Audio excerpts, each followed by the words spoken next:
ونصلي على رسوله الكريم أما بعد أعوذ بالله من الشيطان الرجيم بسم الله الرحمن الرحيم قل هل يستوي الذين يعلمون والذين لا يعلمون صدق الله العظيم وبلغنا رسوله النبي الكريم الصلاة والسلام عليك يا سيدي يا رسول الله وعلى آلك وصحبك يا سيدي يا حبيب الله. عزت و احترام کے لائق روزادار بزرگ دوستوں نوجوانوں، اللہ رب العزت کا اللہ تعالیٰ مرتبہ شکر کہ جس کی توفیق سے رحمت والے عشرے کے ان آخری رحمت اور برکت والے لمحات میں ہم سب حاضر ہیں. دعا ہے کہ خالق کائنات ہر روزادار کی جولی کو ان رحمت والی گرمیوں سے مالا مال فرمائے. شیڈول کے مطابق آج کا جو درس ہے آداب اسلامی کے عنوان سے وہ ہے علماء کرام کے آداب. لیکن آج سیدہ خدیجۃ الکبریٰ رضی اللہ تعالیٰ عنہ کا یوم وصال بھی ہے. ایک دو باتوں کے حوالے سے بھی عرض کریں گے اور آخری چونکہ یہ لمحات ہیں عشر رحمت کے، ایک بات اس حوالے سے بھی عرض کرنی ہے. تو سب سے پہلے اپنے ٹاپک کی طرف ہم آتے ہیں. یاد رکھنا کہ رسول اللہ صلی اللہ تعالیٰ علیہ وسلم کے بعد قیامت تک نہ کوئی نبی آئے گا نہ کوئی رسول آئے گا. حضور اکرم صلی اللہ علیہ وسلم جو پیغام جو دین اللہ کی طرف سے لے کر آئے اپنی مخلوق کے لیے، اب قیامت تک اس پیغام کو لوگوں تک حضور کی امت کے علماء نے ڈلیور کرنا ہے.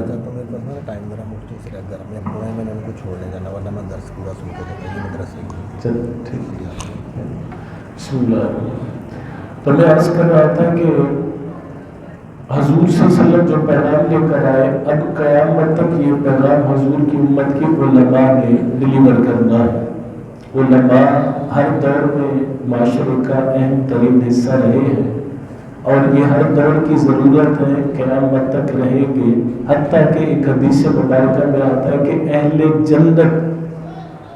جنت میں بھی علماء کے جو ہے وہ محتاج رہیں گے کہ جب اللہ تعالیٰ ان سے پوچھے گا کہ بتاؤ تمہیں کچھ اور چاہیے، تو وہ علماء کے پاس جائیں گے اور کہیں گے کہ اے جماعت علماء ہمیں بتاؤ، اللہ ہم سے پوچھ رہا ہے کہ کچھ اور چاہیے، بتاؤ ہم کیا اللہ سے مانگیں.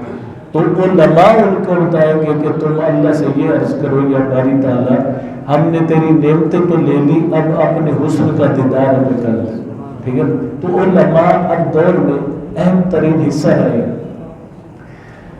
ایک بات یہ کہ حضور صلی اللہ علیہ وسلم نے ارشاد فرمایا کہ علماء امتی کا انبیاء بنی اسرائیل، میری امت کے جو علماء ہیں وہ بنی اسرائیل کے نبیوں کی طرح ہیں. یعنی جو کام بنی اسرائیل کے نبیوں نے کیا پیغام کا، توحید کا، دین کا، وہ کام اب میری امت کے علماء کریں گے.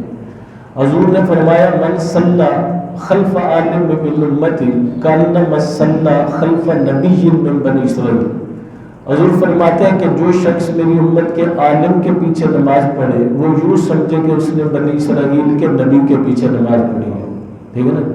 اور حضور اکرم صلی اللہ علیہ وسلم نے یہاں تک فرمایا کہ من صافح عالما کانما صافحنی، کہ جو کسی عالم سے ہاتھ ملائے وہ یوں سمجھے کہ اس نے رسول اللہ سے ہاتھ ملایا ہے. یہ بات بتانے کا مقصد یہ ہے کہ علماء کی اتنی قدر ہے اللہ اور اس کے رسول کی بارگاہ میں. اللہ فرماتا ہے کہ اے محبوب ان کو بتاؤ کیا علم والے اور بے علم برابر ہو سکتے ہیں؟ ٹھیک ہے، کبھی بھی نہیں. تو اللہ تعالیٰ نے قرآن میں، رسول اللہ نے اپنے فرامین میں علماء کو جو مقام اور مرتبہ دیا ہے، بدقسمتی سے ہمارے اس زمانے میں علماء اپنے اس حق سے محروم نظر آتے ہیں. معاشرہ ایک تو بے شعوری کی وجہ سے ان کو حق نہیں ادا کر رہا، مثلا معاشرے میں بے شعوری کا یہ عالم ہے کہ ہمارے معاشرے میں ابھی تک اس بات کا میرٹ ہی نہیں بن سکا کہ ہم نے عالم کہنا کس کو ہے، ہم نے عالم کا درجہ دینا کس کو ہے، ٹھیک ہے؟ وہ کیوں نہیں بن سکا کہ ہم نے ایک مائنڈ سیٹ بنا لیا ہے کہ جو داڑھی رکھ لیں پگڑی رکھ لیں وہ مولانا صاحب ہے، ٹھیک ہے؟ بھائی عالم ایک مقام ہے اور اس درجے تک پہنچنے کے لیے وہ عالم دین اپنی زندگی کے 8-10 سال قیمتی خرچ کرتا ہے، اور اس عرصے میں وہ تقریباً 33 علم حاصل کرتا ہے اور پھر جا کے وہ عالم کے درجے پہ پہنچتا ہے۔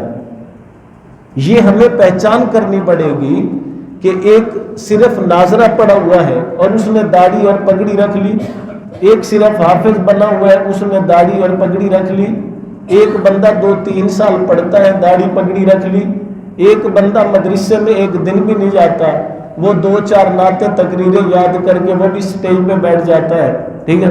وہ بھی عالم دین ہو گیا۔ تو یہ ہم نے معیار مقرر کرنا ہے۔ اعلیٰ حضرت علیہ رحمہ نے فتاوی رضویہ میں یہ لکھا ہے کہ کم از کم عالم کا لفظ اس بندے کے لیے بولا جائے کہ جس کو قرآن سے اور حدیث رسول سے مسئلے پڑھنے بھی آتے ہوں اور لوگوں کو بتانے بھی آتے ہوں، ٹھیک ہے؟ اور اتنے ناظرہ نہیں پڑھنا آتا ہوتا تھے جناب سٹی تے مولانا صاحب تے فلاں صاحب، ٹھیک ہے؟ تو اس لیے ایک تو یہ کہ عالم وہ بڑی مشکل سے تیار ہوتا ہے، اور ہر داڑھی والا عالم نہیں ہوتا۔ میں آپ کو اپنی مثال بتاؤں، بلکہ اب تو ہر جگہ پہ یہ صورتحال ہے۔ ہم جو تصور کر کے بیٹھے ہیں جی بڑے مدرسے تھے، بڑے مولوی تھے، بڑے قاری، کوئی چکر نہیں۔ علماء کی ضرورت ہے معاشرے کو، وہ نہیں بن رہے۔ کیوں نہیں بن رہے؟ کہ ہم جب علماء کو ان کا حق نہیں دیتے، ان کا ادب نہیں کرتے، تو مدرسوں میں داخل ہونے والے بچے وہ 6 ماہ سال 2 سال پڑھتے ہیں، 2-4 نعتیں یاد کرتے ہیں، 2-4 تقریریں یاد کرتے ہیں، اور یار مولوی ہیں گالی کو نہیں پوچھتا، چلے 2-4 نعتیں پڑھو اپنا جناب، گڈیاں بھی نہیں ہوتے، ویلا بھی نہیں ہوتے، ٹوٹیاں بھی نہیں ہوتے، سارا پوچھتے جناب اپنا جس طرح مرضی رہو۔ وہ کیوں؟ کہ جب علماء اپنی عزت اور اپنا ادب لینے کے لیے وہ معاشرے کے آگے ہاتھ باندھ کے کھڑے ہو، اور معاشرے کے میراثی ٹیپ نعت خان وہ جو ہے ان بزرگوں کا کلام پڑھ کے اور اداکاری فنکاری کر کے وہ لوگوں کے جذبات سے کھیل کر اور وہ بنگلوں کوٹھی اور کاروں میں مطلب ہے گھومتے پھریں، تو پھر وہ عالم جو ہے وہ یقیناً اپنے حق سے دستبردار بھی ہوتا ہے اور وہ سمجھتا ہے کہ میں سائڈ پہ بیٹھ جاؤں، اس میں میری عزت زیادہ ہے۔ ایک تو یہ ہم نے معیار بنانا ہے کہ علماء کو عزت دینی ہے۔ حضرت عبداللہ بن مسعود رضی اللہ تعالیٰ عنہ یہ صحابہ کرام کے مفتی صحابی تھے، ٹھیک ہے؟ ہر صحابی وہ سیم درجے پہ نہیں تھا۔ عبداللہ بن مسعود جو ان کا لقب ہے صاحب النال والسواک، یہ حضور کے وہ صحابی ہیں جنہوں نے سب سے زیادہ حضور کے نالین مبارک اٹھانے کا شرف حاصل کیا، اور حضور کو سب سے زیادہ انہوں نے وضو کروایا اور حضور کا مسواک جو ہے وہ لینے کی سعادت حاصل کی۔ آپ کا طریقہ یہ تھا، حضور کے جوتے جب اٹھانے کا موقع ملتا پہلے سینے سے لگاتے اور پھر سر پہ رکھ لیتے، ٹھیک ہے؟ حضرت عبداللہ بن مسعود یہ ایک مرتبہ ایک جنازے میں آئے شریک ہونے کے لیے، تو وہاں پہ پہلے حضرت عبداللہ بن عباس کھڑے تھے، ٹھیک ہے؟ حضرت عبداللہ بن عباس جنازے میں کھڑے، آل رسول کے شہزادے، ٹھیک ہے؟ عبداللہ بن عباس نے دیکھا نا کہ عبداللہ بن مسعود آ رہے ہیں، تو اس مجمع سے نکل کر دوڑ کے عبداللہ بن مسعود کے گھوڑے کی لگام کو پکڑ لیا، لگام کو پکڑ لیا۔ عبداللہ بن مسعود نے جب دیکھا کہ عبداللہ بن عباس میرے گھوڑے کی لگام کو پکڑ رہے ہیں، میرے ادب اور احترام کے لیے آپ فوراً سواری سے اترے اور کہا کوئی اور یہ ادب کرے تو میں قبول کروں گا، اے آل رسول کے شہزادے تمہیں یہ حق نہیں پہنچتا کہ آپ ہمیں گناہگار کریں۔ عبداللہ بن مسعود کا حضرت عبداللہ بن عباس کا جواب سنیں۔ حضرت عبداللہ بن عباس فرماتے ہیں کہ اے عبداللہ بن مسعود یہ مجھے نہ کہیں، مجھے نہ روکیں، میرے رسول نے علم والوں کا ادب ہی مجھے اتنا بتایا ہے کہ میں نے آپ کو دیکھا تو آپ کے ادب کرنے پر جو ہے میں مجبور ہو گیا اور میں آپ کی سواری کی لگام کو پکڑنے کے لیے آ گئی۔ تو جب عبداللہ بن مسعود نے یہ بات سنی تو آپ نے فرمایا کہ میں بھی اپنی سواری سے اس لیے اترا ہوں کہ میرے نبی نے آل رسول کا بڑا ادب بتایا ہے. ٹھیک ہے. اب یعنی یہ صحابہ کرام کے درمیان آپس کا ایک علم کا ادب کر رہا ہے اور ایک جو ہے نسبت رسالت کا ادب کر رہا ہے. تو ہمارے ہاں جو ہے یہ معیار ابھی نہیں بن رہا اور اس کا نقصان علماء کو نہیں ہو رہا. یہ بات ذہن میں رہے, علماء کو نہیں ہو رہا, معاشرے کو ہو رہا. کیسے ہو رہا ہے؟ اس وقت بھی تقریباً جو میری آبزرویشن ہے, قبلہ پیر صاحب بھی تشریف فرمائے ہیں, مجھ سے زیادہ یہ سراؤنڈنگ مطلب یہ کرتے رہتے ہیں سفر, اس وقت بھی 70% ہماری مسجدوں میں مصلے اور یہ جو ممبر ہیں یہ علم والے لوگوں کے پاس نہیں ہے. 70% یہ مصلے اور یہ ممبر کن کے پاس ہے؟ جنہوں نے 2 سپارے یاد کیے ہوئے, جنہوں نے 10 سورتیں یاد کی ہوئی, جنہوں نے جو ہے 2-4 تقریریں یاد کی ہوئی ہیں, اور وہ یہاں پہ کھڑے ہو کر علم نہیں پہنچاتے, قرآن اور حدیث نہیں پہنچاتے, وہ اپنے 5-6 فٹ کے وجود کو تحفظ دینے کے لیے جہالت پھیلاتے رہتے ہیں. جتھے بناتے ہیں مسجدوں میں جا کے, گروہ بناتے ہیں, تشدد والی کارروائیاں کرواتے ہیں, لوگوں کو تقسیم کرتے ہیں, گمراہ کرتے ہیں. اور جو صاحب علم ہوتا ہے وہ کبھی بھی, چاہے اس کا مجمع لاکھوں پہ مجمع ہو, ہزاروں پہ مبنی ہو یا 10 پہ مبنی ہو, جو عالم دین ہوگا وہ کبھی رسول کی امت میں تفریق کی بات نہیں کرے گا, کبھی ان کو توڑنے اور تقسیم کرنے کا معاملہ نہیں کرے گا. علماء کے لیے لازم ہے کہ میرے نبی اللہ کی مخلوق کو جوڑنے کے لیے آئے تھے, اور یہ علماء بھی وارث ہیں, ان کے لیے بھی لازم ہے کہ یہ توڑنے والے نہیں جوڑنے والے کام کریں ممبروں پہ بیٹھ کے. یعنی اب جہاں سے ہمیں قرآن کی بات ملنی تھی, جہاں سے ہمیں حدیث کی بات ملنی تھی, وہاں پہ قرآن حدیث جاننے والے ہیں ہی نہیں. اور ہم خوش ہیں اور بڑے مولوی ہو گئے, ماشاءاللہ حافظ ہی ہو گئے, قاری ہو گئے. نہیں میرے بھائی, اس وقت بھی ہم قحط الرجال کا شکار ہیں, قحط الرجال کا شکار ہیں. اہل علم نہیں ہے مسجدوں میں. ٹھیک ہے. ہمارے ملک پاکستان میں 6 لاکھ مسجدیں رجسٹرڈ مسجدیں ہیں, 6 لاکھ. ٹھیک. اور مدرسوں میں جو ہے وہ 45 سے 46 لاکھ طلبہ اس وقت بھی زیر تعلیم ہے. اس کے باوجود وہ دین کا جو ایک ذوق, شوق اور رنگ نظر آنا چاہیے تھا, کیوں نہیں آ رہا؟ ایک محلے میں 10 مسجدیں مل جائیں گے, اسی محلے میں 10 کلو دودھ خالص نہیں ملے گا. 10 مسجدیں ایک محلے میں مل جائیں گی, ہمارے معاملات جو ہے 10 لوگوں کے بھی ایک دوسرے کے ساتھ ٹھیک نہیں ہوں گے. کیوں؟ یہاں سے جو دینا چاہیے تھا وہ نہیں دیا جا رہا, نہیں دیا جا رہا, اور اس کا ہمیں احساس کرنا چاہیے. ایک سکالر نے بڑی کمال بات کی تھی, اس نے کہا تھا کہ ignorance is the not death of knowledge. وہ کہتے ہیں کہ جہالت یہ علم کی موت نہیں ہے, جہالت اور علم یہ ساتھ ساتھ چلتے رہتے ہیں. وہ کہتا ہے but the ignorance of ignorance is the death of knowledge. وہ کہتا ہے کہ جب لوگوں کو پتہ ہی نہ ہو کہ جہالت کیا ہے تو یہ علم کے لیے موت ہوتی, یہ علم کے لیے موت ہوتی. تو اس لیے مختصر وقت ہے, بات بڑی طویل ہے, میں مختصر یہ عرض کروں گا, علماء کو ان کا مقام دو معاشرے میں. وہ عالم چاہے مسجد میں ہے, چاہے محلے میں ہے, چاہے گلی میں ہے, عالم کا مقام اور عزت مسجد کے ساتھ ضروری نہیں ہے, گھر میں رہنے کے ساتھ ضروری نہیں ہے. عالم کے سینے میں رسول کے دین کا علم ہے, اس لیے وہ قابل عزت ہے, واجب العزت ہے. وہ جہاں بھی ہو اس کی عزت کی جائے, جہاں بھی ہو. ضروری نہیں ہے کہ وہ مسجد میں امام ہے تو عزت ہے, آگے پیچھے نہیں. وہ اس سٹیج پر بھی قابل عزت ہے جہاں پہ نعت خانوں کو پروٹوکول دیا جاتا ہے. وہ اس سٹیج پر بھی قابل عزت ہے جہاں پر جو ہے وہ معاشرے کے چند وڈیروں اور ویلے ڈالنے والوں کو جو ہے وہ مقام دیا جاتا ہے. اور مولوی صاحب, وہ عالم صاحب جو ہے ہاتھ باندھ کر وہ پیچھے بیٹھے ہوتے ہیں کہ کوئی میرے لیے بھی جو ہے وہ 2 لفظ بول دیے جائے. ٹھیک ہے. یہ المی ہے ہمارے معاشرے کی, اور اس کے بارے میں وعید بڑی سخت ہے.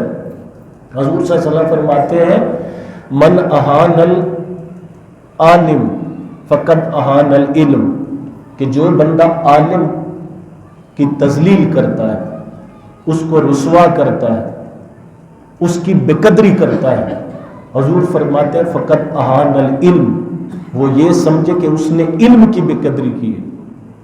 ومن اہان العلم فقط اہان جبریل، اور جو علم کی بے قدری کرتا ہے وہ یوں سمجھے کہ اس نے جبریل کی بے قدری کی ہے۔ ومن اہان جبریل فقط اہان محمد، اور جو جبریل کی گستاخی کرتا ہے وہ یوں سمجھے کہ اس نے رسول کی گستاخی کی ہے۔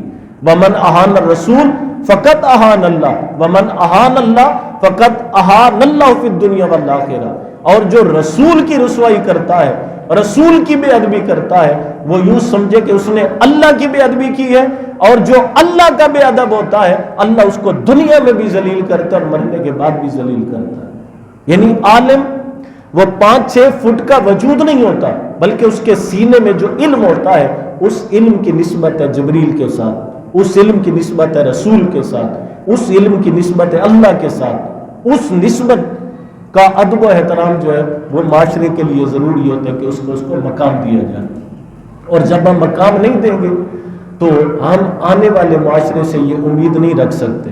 اب میں ہوں نا، ہم جب عالم کورس میں داخل ہوئے تھے تو 72 لڑکے تھے، 72 اور ان 72 بچوں میں سے جو مکمل عالم بنے ہیں وہ 4 ہیں۔ وہ کیا ہے؟ 4۔ ان 4 میں سے 2 دین کا کام کر رہے ہیں، اور 2 جو ہے وہ لاہور ہائی کورٹ میں LLB کر کے وکالت کر رہے ہیں۔ وہ کیوں کر رہے ہیں؟ یعنی وہ 72 میں سے اتنے لوگ کیوں چھوڑ گئے؟ وہ دیکھتے ہیں یار معاشرے میں ان کو پوچھتے ہی نہیں، ان کے لیے قانون سازی نہیں ہے، جو مرضی اٹھ کے مطلب ہے ان کو ایسے اپنے خادم اور نوکر کی حیثیت سے پیش آتا ہے، ٹھیک ہے؟ نماز میں جو ہے پیچھے اس امام کے، اور بار مطلب ہے پھر وہ مقتدی خود جو ہے وہ امام بن جاتے ہیں، ٹھیک ہے؟ تو وہ امام صرف نماز کے لیے نہیں ہے، باہر بھی تمہارا امام ہے، باہر بھی تمہارے لیے عالم کا درجہ رکھتا ہے، تو وہاں پر بھی اس کے لیے وہی مقام ہونا چاہیے۔ یہ نہیں ہے کہ اس کو ایک محلے کی ماسی کا درجہ دے کے مطلب ہے جدھر مرضی نوٹوری رکھو، ادھر آ جاؤ ادھر آ جاؤ، یہ کر لو، یہ نہیں، اس کا جو مقام ہے اس کو دیا جائے۔ میں عرض کر رہا تھا کہ 72 میں سے 68 کیوں چھوڑ گئے؟ وہ دیکھتے ہیں کہ یار نہیں اس میں معاملہ سمجھ آ رہا، کیا کیا؟ دکانداری کر لی، ڈپلومہ کر لیا، نعتیں کر لی، تقریریں سیکھ لی 2-4، اور اس پہ جو ہے زندگی کا نظام چلا۔ تو اس لیے یہ المیہ ہے ہمارے معاشرے کا، اس پہ بہت کچھ کہنے کو ہے لیکن وقت نہیں ہے۔ جتنے بھی احباب تشریف فرمائے تھوڑا اپنی سوچ کو بدلے، اپنی فکروں کو بدلے، خیالات کو بدلے۔ علماء ہمارے سر کا جھومر ہے، ہمارے ماتھے کا جھومر ہے، ہمارے سر کا تاج ہے، اور یہ حضور کے دین کے وارث ہیں۔ ان کے ساتھ جو ہے جس حد تک بھی، اور میں یہ بھی نہیں کہوں گا کہ ABCD، کوئی بھی عالم دین کہیں بھی رہتا ہے، یہ نہ دیکھو کہ یہ ہمارا امام ہے کہ نہیں، یہ نہ دیکھو کہ یہ ہمارے محلے کا ہے کہ نہیں، یہ نہ دیکھو کہ یہ مجھے جانتا ہے یا نہیں جانتا، یہ معلوم ہے کہ یہ عالم دین ہے، تو ادب کے ساتھ ہماری آنکھیں بھی جھک جائیں، اور اس میں ادب کا وہ معیار مقرر کرنا چاہیے کہ معاشرت دیکھ کے خوش بھی ہو جائے کہ یار علماء کو جو ہے یہ عزت دی جاتی ہے، تو میں بھی جو ہے اپنے بچے کو جو ہے وہ دین کا عالم بناؤں، میں بھی اپنے بچوں کو جو ہے وہ دین سکھاؤں، ٹھیک ہے؟ اور جب علماء کے ساتھ معاشرے میں ذلت اور رسوائی والا معاملہ ہوگا تو وہ علماء اپنی اولادوں کو دین کا علم نہیں سکھائیں گے۔ میں نے کئی ایسے علماء کے گھرانے اجڑتے دیکھے، ٹھیک ہے؟